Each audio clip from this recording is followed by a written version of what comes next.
Hey everyone, welcome back to Beasts of the North. Today I'm going to be doing a raw food recipe for you guys.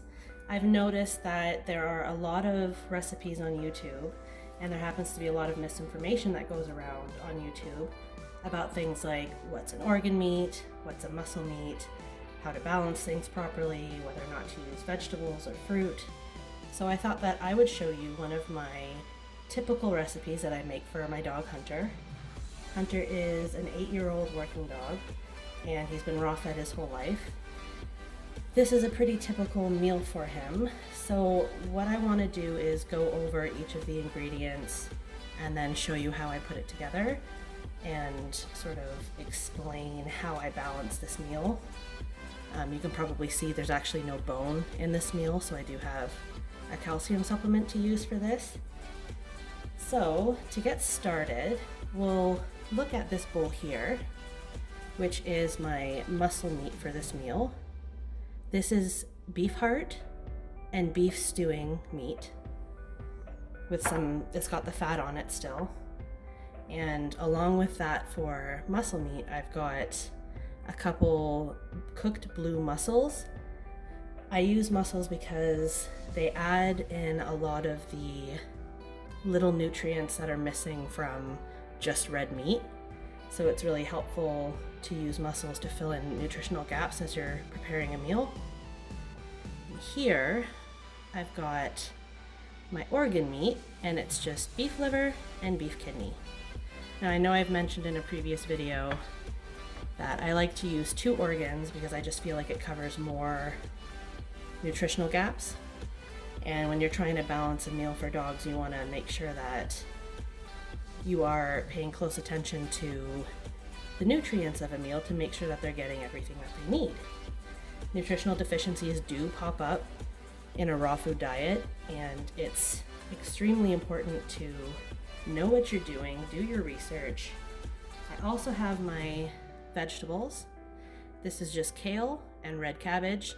Both are raw and they're processed very tiny to help with digestion. As if you were to feed these things whole, you may notice them in your dog's stool. In terms of supplements, I have my krill oil, which is my seafood omega fatty acid source. It's very important. You want to feed this with every single day of all your meals, because you will not find it in any of this except for the mussels. The mussels will have some omega fatty acids, and of course fish like sardines and salmon will have that as well. So these are my other supplements. I have calcium carbonate. Now the general rule if you're not feeding bone is you want to do about 900 milligrams to 1,000 milligrams per pound of food. Now this recipe I'm doing is just a 2-pound recipe. That would be food for my dog for 1 day for Hunter. So I have 1,800 milligrams of calcium carbonate right there. So that will cover the bone, well, what he's losing from not having bone in this meal. And then I have a vitamin E capsule that is 400 international units of vitamin E from a natural source. And this is extremely important because vitamin E is hard to come by in a raw food diet unless you're feeding things like sardines, because sardines do have some vitamin E. So if you're feeding any kind of omega fatty acid as a supplement and you're not going the whole food route like feeding sardines, you need to add vitamin E because omega fatty acids deplete vitamin E in the body, so you have to put that back in. And lastly, I've got greenlet mussels. There are a bunch of nutrients in greenlet mussels, as well as the cooked blue mussels. Again, this is to cover any nutritional holes that I may have in whatever else I'm feeding, and this is amazing joint support. So if you have a dog with arthritis, joint pain, inflammation, and even to help as a preventative measure, greenlet mussels are amazing for anything to do with the joints.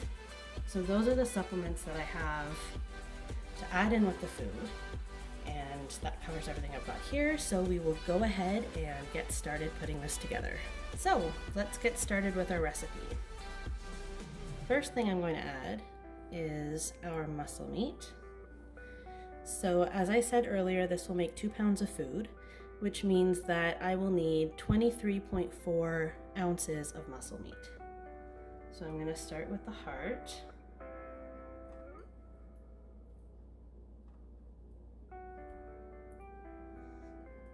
Heart is not an organ. Well, technically it's an organ. It's also technically a muscle, but it's fed as a muscle meat. It's highly nutritious. There's a lot of fat on it, so you have to be a bit careful when you're feeding it. Just make sure that your dog can handle how rich it is. It's something that I feed a lot personally, so my dogs are pretty used to it. This is the stewing beef.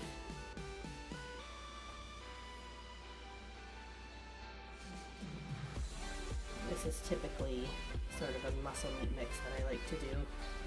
I always try and feed some heart, but I also like to provide a lot of variety, once again, for that nutrient density.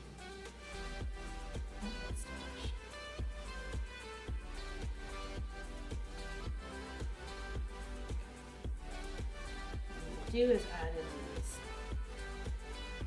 mussels. A little bit more.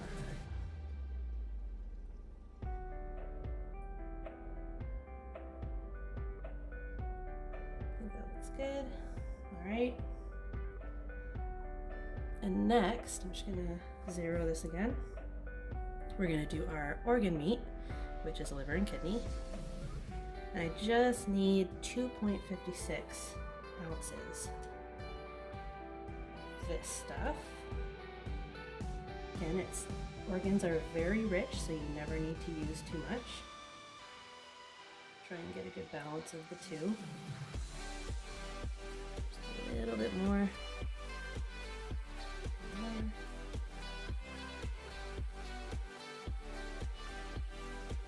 Right.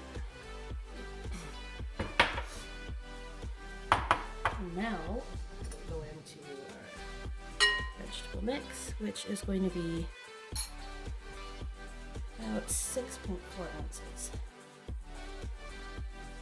I'm going to try and distribute it evenly.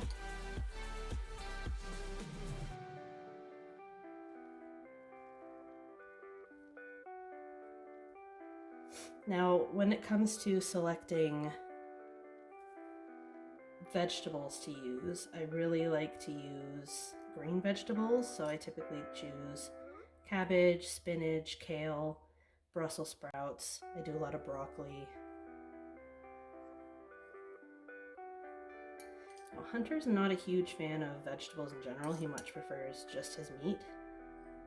So typically I won't do too much. In fact, I might cut this down just a bit. Add in a little bit more muscle meat, just in case he's not interested in all these green vegetables. And a little bit more heart. That's good. Alright, so as you can see, there's a lot of ingredients in there. So what I'm going to do next is put in my calcium carbonate, which, again, as I mentioned earlier, is necessary because I don't have any bone in this meal. I've got my green mussels. Go in.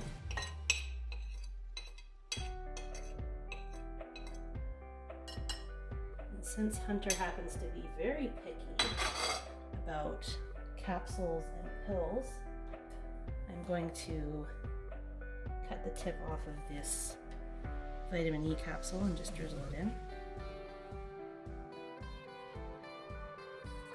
Just like that. And then we've got the krill oil. I do 4 pumps for him. 4.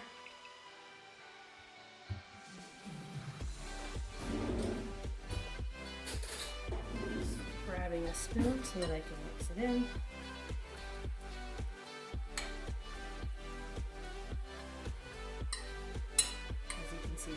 very colorful meal, which is always a good thing.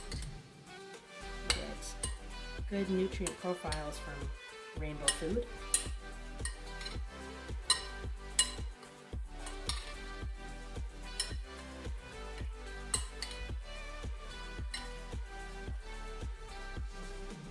I'm a little bit low on the weight, so I'm going to add some more mussel meat.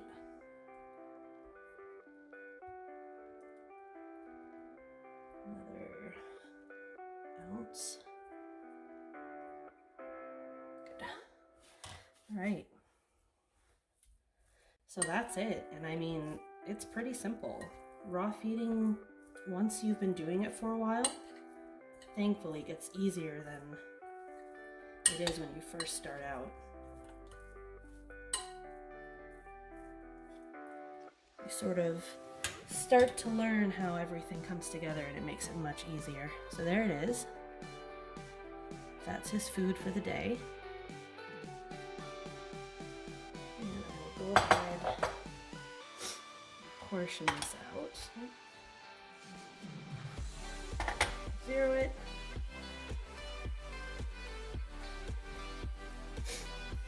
He will get a pound of this for breakfast, and then he'll have the rest of it for dinner. So this is going to be 1 pound of food.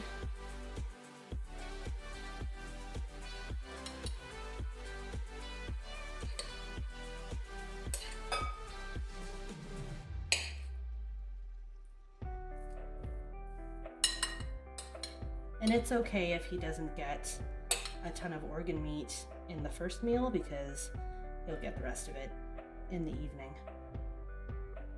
And there, that is a pound of food. So there it is. That is his breakfast. All fresh, all raw. So I will get him set up and you can see how he likes it.